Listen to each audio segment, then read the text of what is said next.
प्रभाग क्रमांक 1 मध्ये तुम्ही ह्याच्या अगोदर देखील एक्स कॉर्पोरेटर होतात, तर तुमची एकूण राजकीय व सामाजिक वाटचाल कशी राहील? मी सौ वंदना वसंत पाटील, BJPची नगरसेविका. माझी नगरसेविका BJPची.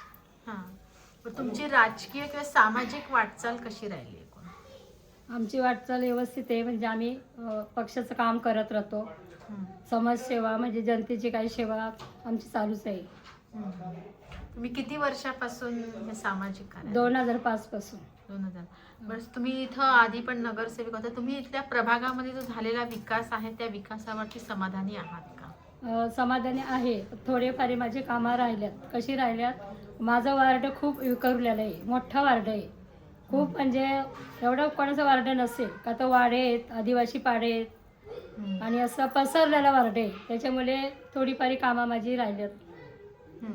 थोडे रस्त्याचे थोडी राहिल्यात काम. हां.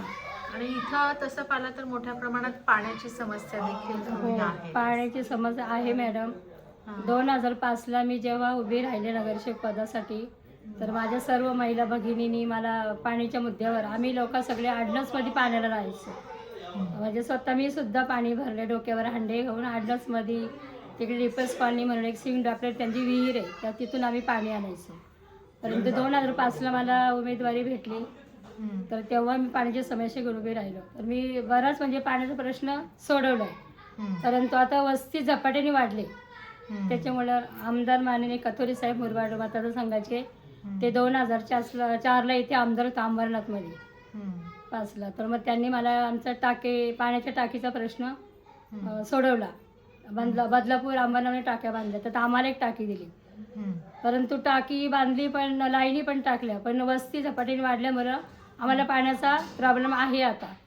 आणि मग ते पाणीवालं पण मॅडमचं म्हणजे 3 दिवसाचं पाणी बोलतात दिवसाआड, पण ते कधी 4 दिवस लावतात. आता आमचं आज पाणी होता, आम्हाला पाणी नाही दिला.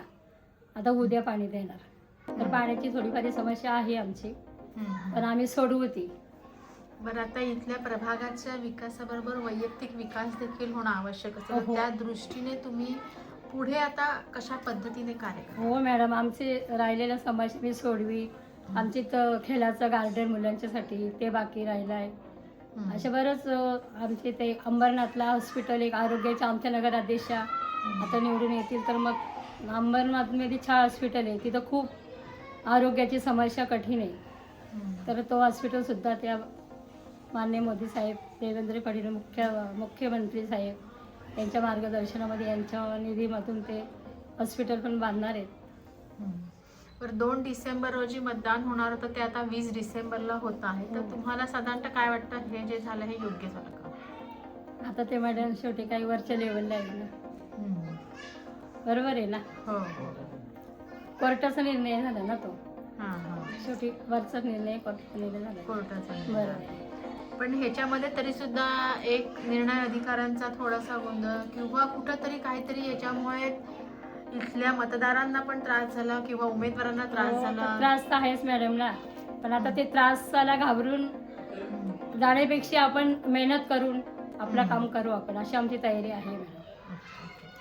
बरं, आता इथं किती एकूण मतदारसंख्या किती आहे? आमचे मॅडम आता वार्ड क्रमांक 1 म्हणजे जावसे आणि फुलेनगर हे वेगळे वार्ड होते. आता जावसे आणि फुलेनगर एक वार्ड क्रमांक 1 झाले, A आणि B झाले.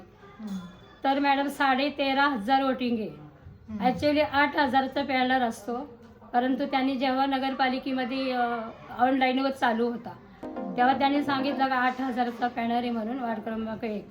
नंतर जेव्हा यादी प्रसिद्ध केली तेव्हा त्यांनी 13,500 संख्या दाखवली. तर आता आमची एवढी संख्या आहे. बरं, इथं कचऱ्याचाही मोठ्या प्रमाणात. हो मॅडम, कचऱ्याचाही समस्या आहेत. म्हणजे कचरा कसा, नगरपालिकेवाली गाडी आली तर कधी गाडी थांबते, लवकर थांबत नाही. घरातल्या महिला निघाला, कोणाला उशीर होतो, आणि गाडी तर रोज येते, परंतु कसा सकाळचा कचरा एक दिवस गाडी नाही आली, कधी कधी गाडी येत नाही, कधी कधी नाही आल्यावर आता महिला किती कचरा घरात ठेवतील. कचरा जर घरात तर वास येतोच ना. त्याच्यामुळे काही लोक तिकडे टाकतात, आणि नगरपालिकेचे पण व्यवस्थित हे नाही होत. म्हणजे कचरा उचल ना, आपण वारंवार तक्रार केली तरी ते लवकर उचलत येत नाहीत. तर त्याच्यामुळे कचऱ्याची समस्या आहे. परंतु आम्ही आता राजवट असल्यामुळे नगरसेवक झालो तर आम्ही आमच्या वार्डामध्ये कचऱ्याची समस्या जी असेल सुंदर स्वच्छ ठेवायचा प्रयत्न करीन. बरं, मतदारांनी तुम्हालाच निवडून द्यावं असं तुम्हाला का वाटतं? आता शेवटी मॅडम ते मतदाने माझा हे नाही आहे, शेवटी मतदाराचं हे ते निवडून देतील, ते मतदारांचा प्रश्न आहे. मतदारांचा विश्वास असेल मतदान निवडून देतील. अजून मॅडम माझा शाळेचा मुद्दा नेहमी मराठी शाळा आहे. तर ती शाळा म्हणजे मी जेव्हा निवडून आले 2005ला, तर मॅडम शाळा अशी होती का म्हणजे शाळेच्या भिंती किंवा विटा मुलांच्या अंगावर किंवा शिक्षकांच्या अंगावर पडतील, परंतु ती शाळा मी मान्य कतोरे साहेबांच्याकडे निधी मागून शाळा सुद्धा बांधली, मोठी इमारत बांधली आणि 4थी पर्यंत वर्ग होते. ते वर्ग मी माननीय माझे आमदार साहेब बंधू कतोरे साहेब त्यांनी मला बहीण मानले, त्यांच्याकडे मी मागणी केली, साहेब मला निधी द्या, आमची आदिवासींची मुलं शिकतात जिल्हा परिषद शाळेमध्ये. त्यांनी मला लगेच निधी दिली आणि शाळेला जागा आमचे आजसासरे त्यांनी फ्रीमध्ये जागा दिली, म्हणून मला शाळा बांधायला अडचण नाही आली. शाळेची इमारत बांधली आणि मुलांचे 7वी पर्यंत वर्गाने मान्यता दिली आणि चांगल्या प्रमाणे आमचे आदिवासी